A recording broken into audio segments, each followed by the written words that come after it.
So thanks for coming on the show today. Just so we can have one big takeaway for people that might have skimmed through the episode and are looking for those big takeaways here at the end. Could you maybe give us like top 5 things that an organization can do to protect themselves today? Sure. I think really just doing a security penetration test or red team engagement would be number one for us.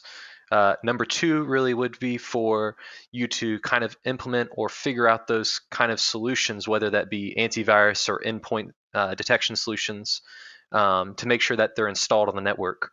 That's really kind of preventing those attacks.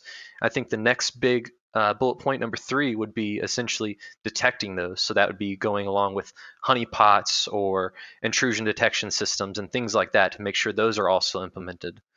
And I think the fourth one would be essentially just taking all that data, because once you have all those systems installed, you're going to have to kind of aggregate that data and be able to parse through them, or be able to have a platform where you can kind of narrow down those targets and figure out what security issues are and what those attackers might be looking to kind of breach.